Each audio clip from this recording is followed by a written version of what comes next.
Yes, good morning to dear students. आज का अपना यूनिट है जेनेटिक्स।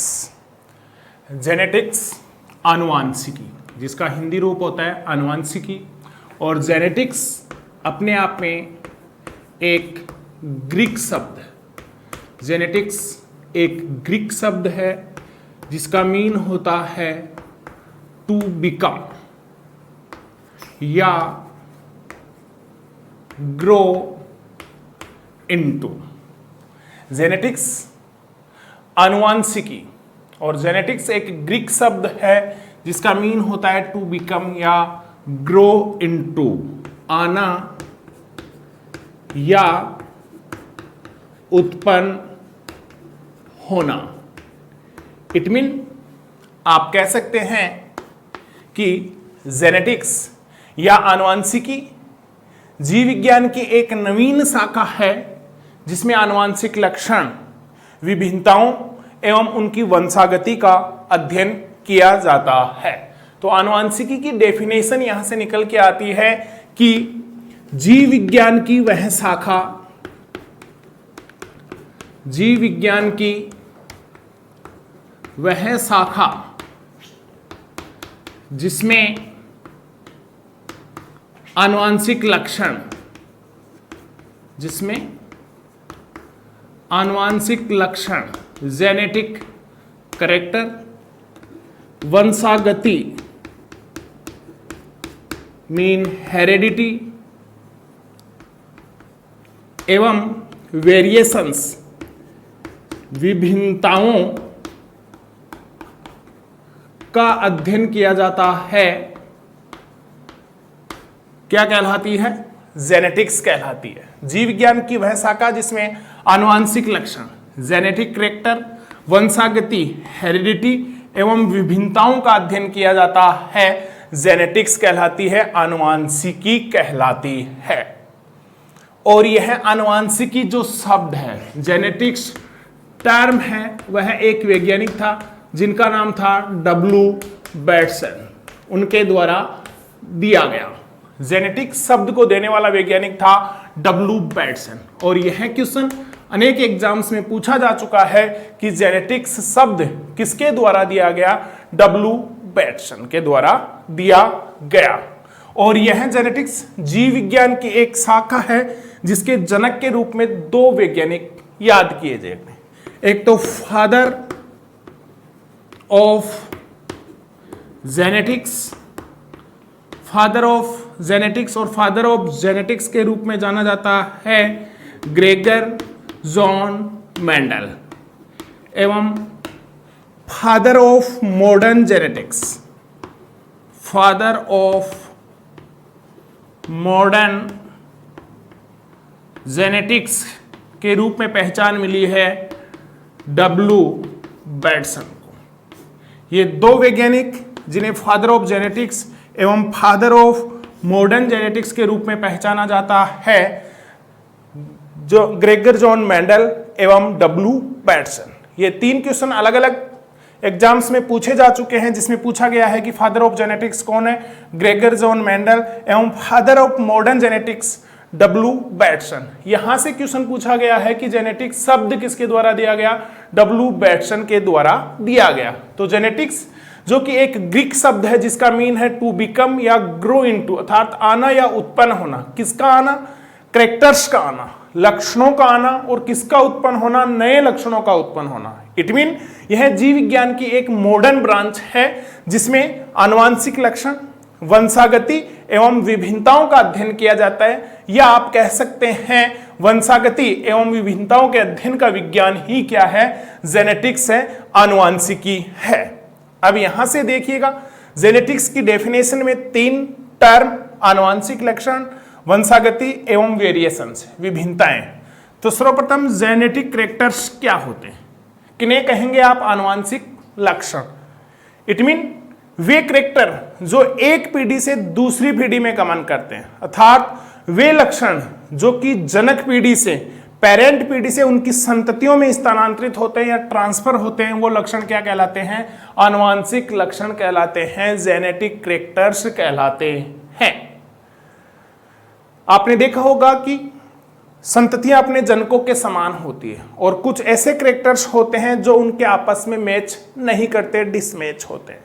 तो वे लक्षण जो कि जनकों के समान है, अर्थात वो उनकी संततियों में पहले वाली पीढ़ी से अर्थात जनक पीढ़ी से स्थानांतरित होते हैं और उन्हीं स्थानांतरित होने वाले कैरेक्टर्स को क्या कहा जाता है? जेनेटिक कैरेक्टर्स कहा जाता है, आनुवांशिक लक्षण कहा जाता है। दूसरी टर्म वंशागति या हेरिडिटी, जिसे आनुवांशिकता भी कहा जाता है। हेरिडिटी, वंशागति या आनुवांशिकता। क्या मीन है वंशागति, हेरिडिटी या आनुवांशिकता? आपने कहा कि वे लक्षण जो एक पीढ़ी से दूसरी पीढ़ी में ट्रांसफर होते हैं उन्हें आनुवांशिक लक्षण कहते हैं और इन्हीं आनुवांशिक लक्षणों का एक पीढ़ी से दूसरी पीढ़ी में स्थानांतरित होना क्या कहलाता है? वंशागति, हेरिडिटी या आनुवांशिकता। इट मीन आप कह सकते हैं कि आनुवांशिक लक्षण, जेनेटिक कैरेक्टर, आनुवांशिक लक्षणों का जनक पीढ़ी से उनकी संततियों में स्थानांतरित होने का जो कैरेक्टर है वो क्या कहलाता है? वंशागति या हेरिडिटी कहलाता है। और यह वंशागति, हेरिडिटी या आनुवांशिकी जो शब्द है उसको देने वाले जो वैज्ञानिक हैं वो हैं आपके स्पेंसर। अर्थात स्पेंसर ने हेरिडिटी, वंशागति या आनुवांशिकता शब्द दिया। इट मीन जेनेटिक्स, आनुवांशिकी शब्द दिया गया है डब्ल्यू वेटसन द्वारा, जबकि वंशागति, हेरिडिटी या आनुवांशिकता शब्द दिया गया है स्पेंसर द्वारा। और आनुवांशिक लक्षणों का एक पीढ़ी से दूसरी पीढ़ी में स्थानांतरित होना ही क्या कहलाता है? वंशागति या आनुवांशिकता कहलाता है। तीसरी टर्म जो डेफिनेशन में आती है विभिन्नताएं, वेरिएशंस। तो जनरली विभिन्नताएं क्या है? अर्थात विभिन्नताएं वे लक्षण जो कि जनकों को उनकी संततियों से अलग करते हैं या एक ही जनक द्वारा उत्पन्न दो संततियों को जो कैरेक्टर्स डिवाइडेड या अलग अलग करते हैं, उनमें अंतर करते हैं, उन्हीं लक्षणों को क्या कहा जाता है? विभिन्नताएं कहा जाता है, वेरिएशंस कहा जाता है। तो तीन टर्म जिसमें लास्ट की है वेरिएशन, विभिन्नताएं। तो सिंपली आप कह सकते हैं कि एक ही जनक द्वारा उत्पन्न दो संततियों में आपस में विभेद करने वाले जो कैरेक्टर्स हैं, जो लक्षण हैं, उन्हें क्या कहा जाता है? विभिन्नताएं कहा जाता है, वेरिएशंस कहा जाता है। तो विभिन्नताओं के बारे में थोड़ी सी डिटेल अपन स्टडी यहाँ पे करते हैं कि वेरिएशंस किस प्रकार से उत्पन्न होती है और ये किस टाइप की होती है। तो विभिन्नताएं और विभिन्नताओं के टाइप्स बताए गए हैं। जेनेटिक्स की डेफिनेशन अपन ने पढ़ी है, इसके अंदर जिन टर्म का प्रयोग हुआ है उनकी स्टडी अपन ने की है और जेनेटिक्स शब्द किसके द्वारा दिया गया है इसकी स्टडी हम कर चुके हैं। अब हम थोड़ी सी डिटेल स्टडी पढ़ने वाले हैं विभिन्नताएं, वेरिएशंस। वेरिएशंस, विभिन्नताएं क्या है? विभिन्नताएं सिंपली अपन डिफाइन कर चुके हैं विभिन्नताओं को कि एक ही जनक द्वारा उत्पन्न संततियों में आपस में विभेद, डिफरेंशिएट करने वाले जो कैरेक्टर्स हैं उन्हें वेरिएशंस या विभिन्नताएं कहा जाता है। और विभिन्नताएं जो होती है वो दो प्रकार की होती है। विभिन्नताओं के टाइप्स कितने होते हैं? दो। First non as vegetative variations, कायिक विभिन्नताएं, और सेकंड है जर्मिनल वेरिएशंस या जननिक विभिन्नताएं। कायिक विभिन्नताएं और जननिक विभिन्नताएं, वेजिटेटिव वेरिएशंस और जर्मिनल वेरिएशंस। किन्हें कहेंगे आप कायिक विभिन्नताएं और किन्हें कहते हैं आप जननिक विभिन्नताएं? कायिक विभिन्नताएं, वेजिटेटिव वेरिएशंस, इट मीन वे विभिन्नताएं जो कि कायिक कोशिकाओं के कारण, वेजिटेटिव सेल्स, कायिक कोशिकाओं के कारण उत्पन्न होती है। कायिक कोशिका के कारण उत्पन्न विभिन्नताएं कायिक विभिन्नताएं कहलाती है। इट मीन अपनी बॉडी में दो प्रकार की सेल्स होती है, एक तो वेजिटेटिव सेल्स और एक जर्मिनल सेल्स। कायिक कोशिकाएं और जननिक कोशिकाएं। कायिक कोशिकाएं जो अपने शरीर के आकार, रंग, रूप अर्थात बॉडी फॉर्मेशन का कार्य जो करती है वो कायिक कोशिकाएं होती है, और जो जनन इट मीन जो गैमेट्स का निर्माण करती है वो जननिक कोशिकाएं होती हैं। तो कायिक कोशिकाओं के कारण उत्पन्न जो विभिन्नताएं होती है वो कायिक विभिन्नताएं कहलाती है। और कायिक विभिन्नताओं का ट्रांसफर, स्थानांतरण एक पीढ़ी से दूसरी पीढ़ी में नहीं होता, अर्थात कायिक विभिन्नताएं पेरेंट पीढ़ी से उनकी फिलियल पीढ़ी, इट मीन उनकी संततियों में गमन नहीं करती। तो फर्स्ट प्रकार की विभिन्नताएं कायिक विभिन्नताएं, दूसरी होती है जननिक विभिन्नताएं, जर्मिनल वेरिएशंस। और जर्मिनल वेरिएशंस वे होती है जो जनन कोशिकाओं के कारण या जननिक कोशिकाओं के कारण उत्पन्न विभिन्नताओं को क्या कहा जाता है? जननिक विभिन्नताएं कहा जाता है। कारण उत्पन्न विभिन्नताएं, तो जननिक विभिन्नताएं, जनन कोशिकाओं के कारण उत्पन्न विभिन्नताओं को जननिक विभिन्नताएं कहा जाता है। और ये जननिक विभिन्नताएं एक पीढ़ी से दूसरी पीढ़ी में स्थानांतरित होने के आधार पर दो प्रकार की होती है। कितने प्रकार की होती है? दो प्रकार की होती है, जिसमें फर्स्ट होती है सतत विभिन्नताएं, सतत विभिन्नताएं, और दूसरी होती है असतत विभिन्नताएं। सतत विभिन्नताएं और असतत विभिन्नताएं, कंटिन्यूअस वेरिएशंस और डिसकंटिन्यूअस वेरिएशंस। नाम खुद चिल्लाकर कह रहा है सतत विभिन्नताएं, अर्थात वे वेरिएशंस जो लगातार कंटिन्यू एक पीढ़ी से दूसरी पीढ़ी में स्थानांतरित होती है वो क्या कहलाती है? सतत विभिन्नताएं कहलाती है। और सतत विभिन्नताओं का कारण है जीन विनिमय, gene exchange, crossing over, crossing over. Question पूछा जा चुका है, सतत विभिन्नताओं का कारण है जीन विनिमय, क्रॉसिंग ओवर। और सेल बायोलॉजी में जब सेल डिवीजन को पढ़ते हैं तो मियोसिस, अर्धसूत्री विभाजन में अपन जीन विनिमय पढ़ते हैं। क्रॉसिंग ओवर अर्थात जीनों के आदान प्रदान की क्रिया जीन विनिमय कहलाती है। और जीन विनिमय के कारण सतत विभिन्नताएं उत्पन्न होती है, अर्थात ऐसी विभिन्नताएं जो लगातार एक पीढ़ी से दूसरी पीढ़ी में गमन करती है, सतत विभिन्नताएं कहलाती है। दूसरे प्रकार की जो विभिन्नताएं आती है वो है असतत विभिन्नताएं, डिसकंटिन्यूअस वेरिएशंस। इट मीन कि वे विभिन्नताएं जो एक पीढ़ी से दूसरी पीढ़ी में स्थानांतरित नहीं होती और अचानक से किसी फिलियल पीढ़ी में उत्पन्न होती, अर्थात संततियों में अचानक से उत्पन्न होने वाली विभिन्नताएं असतत विभिन्नताएं होती है जो एक पीढ़ी से दूसरी पीढ़ी में गमन नहीं करती। और इन विभिन्नताओं का कारण है आपका म्यूटेशन, बोले तो उत्परिवर्तन। इट मीन आप कह सकते हैं कि उत्परिवर्तन, म्यूटेशन, जीनी संरचना में होने वाला अचानक परिवर्तन क्या कहलाता है? म्यूटेशन, उत्परिवर्तन। और उत्परिवर्तन के कारण उत्पन्न विभिन्नताएं असतत विभिन्नताएं कहलाती है। और असतत विभिन्नताएं एक पीढ़ी से दूसरी पीढ़ी में स्थानांतरित नहीं होती। तो ये जेनेटिक्स का जनरल इंट्रोडक्शन था, जिसमें आपने पढ़ा कि जेनेटिक्स एक ग्रीक शब्द है जिसका मीन टू बिकम या ग्रो इनटू होता है। और जेनेटिक्स शब्द को देने वाला वैज्ञानिक डब्ल्यू वैटसन था। फादर ऑफ जेनेटिक्स के रूप में ग्रेगर जॉन मेंडल को और फादर ऑफ मॉडर्न जेनेटिक्स के रूप में डब्ल्यू वैटसन को पहचाना जाता है। और जेनेटिक्स अपने आप में एक ब्रांच है बायोलॉजी की, जिसमें आनुवंशिकता, विभिन्नताओं का एवं जेनेटिक कैरेक्टर्स की स्टडी की जाती है।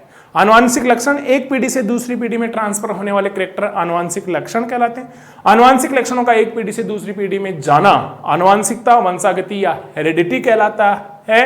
और एक ही जनक द्वारा उत्पन्न दो संततियों में आपस में विभेद करने वाले कैरेक्टर्स को विभिन्नताएं कहा जाता है। और विभिन्नताएं कायिक विभिन्नताएं, जननिक विभिन्नताएं। कायिक विभिन्नताएं ट्रांसफर नहीं होती, जबकि जननिक विभिन्नताएं में असतत विभिन्नताएं ट्रांसफर नहीं होती, जबकि सतत विभिन्नताएं जो कि जीन विनिमय के कारण उत्पन्न होती है वो लगातार एक पीढ़ी से दूसरी पीढ़ी में गमन करती है। इसके पश्चात हम स्टडी करेंगे फादर ऑफ जेनेटिक्स के रूप में ग्रेगर जॉन मेंडल को पहचाना जाता है। Gregor John Mendel father of genetics है। और आनुवंशिकी टर्म यूज करते ही मेंडल का दिल और दिमाग में चित्र आता है। तो कौन था मेंडल? मेंडल को जनक कहा जाता है आनुवंशिकी का, जिन्होंने मटर पादप का चुनाव करते हुए अपने जेनेटिक्स के आनुवंशिकी के प्रयोग किए थे। तो अपन थोड़ा सा लाइफ साइकिल या उसका जीवन परिचय, मेंडल के बारे में थोड़ी सी जानकारी लेते हुए पढ़ेंगे कि मेंडल ने मटर पादप का चुनाव क्यों किया, उसकी सफलता के क्या कारण थे, उसकी असफलता के कारण क्या थे। तो जनरल इंट्रोडक्शन ऑफ जेनेटिक्स के पश्चात हम पढ़ रहे हैं इंट्रोडक्शन ऑफ मेंडल, मेंडल का जीवन परिचय।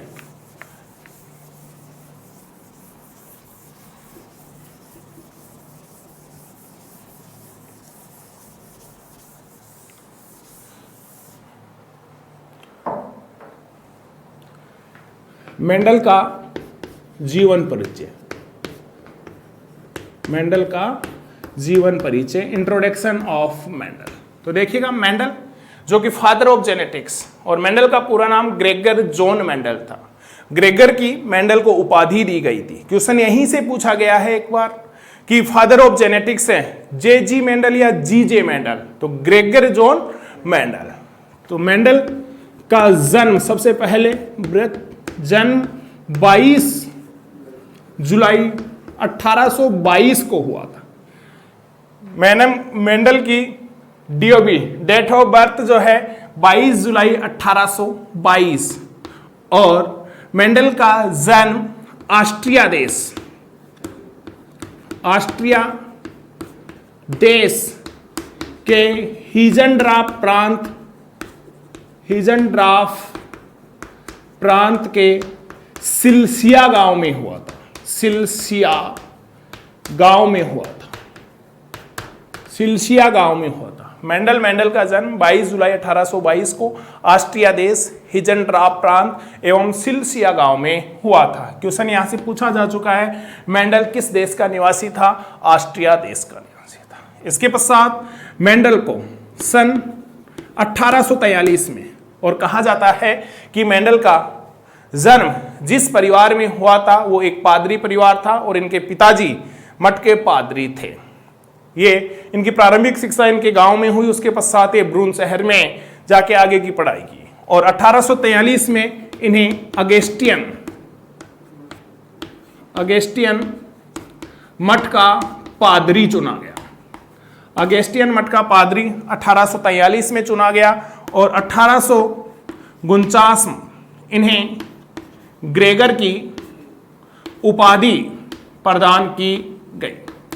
ग्रेगर की उपाधि 1849 में दी गई, एवं 1857 से लेकर 1865 तक, अर्थात लगभग 7 वर्षों तक इन्होंने मटर पादप के साथ प्रयोग किए, मटर पादप पर अपने प्रयोग किए। लगातार कहा जाता है कि 7 सालों तक जेनेटिक्स को समझाने के लिए मेंडल ने 1857 से लेकर 1865 तक मटर पादप पर अपने एक्सपेरिमेंट किए, प्रयोग किए, और मेंडल द्वारा मटर पादप पर किए गए प्रयोगों का प्रकाशन ब्रून शहर की एक लोकल पत्रिका थी जिसका नाम था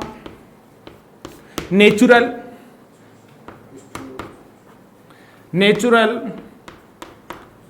history of society of Brunn नामक पत्रिका में इसको प्रकाशित किया गया। अर्थात मेंडल ने मटर पादप के साथ अपने जो एक्सपेरिमेंट किए उन्हें आनुवंशिकी के प्रयोग नाम से natural history society of Brunn नामक पत्रिका में उनका प्रकाशन किया, और जिस टाइटल से इस पत्रिका में उन्होंने अपने प्रयोगों का प्रकाशन किया उनका टाइटल था पादप संकरण के प्रयोग। पादप संकरण के प्रयोग, experiment of plant hybridization. It mean आप कह सकते हैं कि मेंडल ने अपने प्रयोगों का जो टाइटल, शीर्षक, या जिस शीर्षक से पत्रिका में प्रकाशित किया वो शीर्षक था पादप संकरण के प्रयोग, एक्सपेरिमेंट ऑफ प्लांट हाइब्रिडाइजेशन। और इसके पश्चात मेंडल की मृत्यु 16 जनवरी 1884 को हुई। कहा जाता है कि मेंडल को एक किडनी की डिजीज थी जिसके कारण मेंडल की मृत्यु 16 जनवरी 1884 को हुआ। इट मीन मेंडल की लाइफ 22 जुलाई 1822 से लेकर 16 जनवरी 1884 तक की होती है, जिसमें उन्होंने मटर पादप के साथ प्रयोग करते हुए अनेक ऐसे रिसर्च या खोजें की जिनके कारण उन्हें आज फादर ऑफ जेनेटिक्स के रूप में पहचान मिली। अब देखिएगा, यहां से लाइफ हिस्ट्री पढ़ने के पश्चात हम पढ़ते हैं कि मटर पादप का ही चुनाव मेंडल ने क्यों किया, अर्थात ऐसे क्या कारण थे जिनके कारण अपनी जेनेटिक्स को या आनुवंशिकी को समझाने के लिए मेंडल ने मटर पादप का चुनाव किया। तो वो क्या रीजंस हैं जिनके कारण मटर पादप का चुनाव मेंडल ने किया। तो मटर पादप के चुनाव के कारण बहुत ही इजी है कि आखिर मटर पादप का चुनाव ही मेंडल ने क्यों किया। देखिएगा, मेंडल से पहले भी अनेक वैज्ञानिक जेनेटिक्स को समझाने के लिए अपने एक्सपेरिमेंट कर चुके थे, लेकिन वो सफल नहीं हो पाए और मेंडल ने मटर पादप का चुनाव करते हुए अपने प्रयोगों को समझाया। और मटर पादप का चुनाव करने का सिलेक्शन ऑफ पी, अर्थात मटर पादप के चुनाव के क्या कारण थे, क्या रीजंस थे, अर्थात ऐसे कौन से कैरेक्टर्स थे जिसके कारण मेंडल ने अपने प्रयोगों के लिए मटर पादप को चुना ही। तो पहला जो रीजन था वो था कि मटर पादप एक वर्षीय छोटा साकीय पादप है। इट मीन आप कह सकते हैं कि मटर का जो प्लांट है वो साकीय हर्बिवोरियस प्लांट है और एक वर्षीय, अर्थात वह अपना लाइफ साइकिल कम ही समय में कंप्लीट कर लेता है, जिसके कारण कम जगह में ज्यादा से ज्यादा पादप उगाए जा सकते हैं और एक वर्ष में उसकी अनेक पीढ़ियां प्राप्त की जा सकती है। दूसरा जो रीजन था, मेन रीजन था कि मटर पादप द्विलिंगी होता है, बाइसेक्सुअलिटी इसमें पाई जाती है, अर्थात द्विलिंगी या उभयलिंगी होता है, जो एक प्रमुख कारण था किसका, मटर पादप के चुनाव का। अर्थात द्विलिंगी या उभयलिंगी प्लांट है जिसमें प्राकृतिक रूप से क्या पाया जाता है, स्वपरागण पाया जाता है, लेकिन कृत्रिम परागण भी इसमें आसानी से करवाया जा सकता है। ये दूसरा मेन रीजन था मटर पादप के चुनाव का। और तीसरा जो कैरेक्टर था वो था कि मटर पादप में अनेक प्रकार के विपर्यासी लक्षण पाए जाते हैं, अर्थात ऐसे अनेक लक्षण हैं मटर पादप में जिनको एक पीढ़ी से दूसरी पीढ़ी में आसानी से पहचाना जा सकता है। और कहा जाता है कि मेंडल ने लगभग 30 से ऊपर लक्षणों का अध्ययन मटर पादप में किया था और अपने मेन एक्सपेरिमेंट के लिए उसने कितने विपर्यासी लक्षणों का चुनाव किया था, 7 विपर्यासी लक्षणों का चुनाव किया था। यह भी क्वेश्चन पूछा गया है कि मटर पादप है, ऑप्शन में था मटर पादप प्राकृतिक रूप से द्विलिंगी पादप है। क्वेश्चन दूसरा पूछा गया है कि मेंडल ने मटर पादप के कितने विपर्यासी लक्षणों का प्रयोग अपने प्रयोगों के लिए किया। 7 विपर्यासी लक्षणों को उसने अपने एक्सपेरिमेंट के लिए, प्रयोगों के लिए चुना। तो ये 3 मेन रीजन थे जिनके कारण मटर पादप का चुनाव मेंडल ने किया। अब बात होती है कि आखिर मेंडल से पहले जो वैज्ञानिक थे वो जेनेटिक्स को पहचानने में असफल रहे, जबकि मेंडल सफल रहा। तो सफलता के क्या रीजंस थे मेंडल के कि मेंडल आनुवंशिकी को पहचानने में सफल रहा और उसमें समझाने में सफल रहा। तो सफलता के कारणों में सबसे पहला रीजन जो है वो है कि मटर पादप का चुनाव, अर्थात मटर पादप का जो सिलेक्शन था, जो चुनाव था, वो पहला रीजन था उसकी सफलता का। दूसरा कारण कि मेंडल ने मटर पादप में आनुवंशिकता या जेनेटिक्स को समझाने के लिए एक बार में केवल और केवल एक लक्षण का चुनाव किया, अर्थात एक आनुवंशिक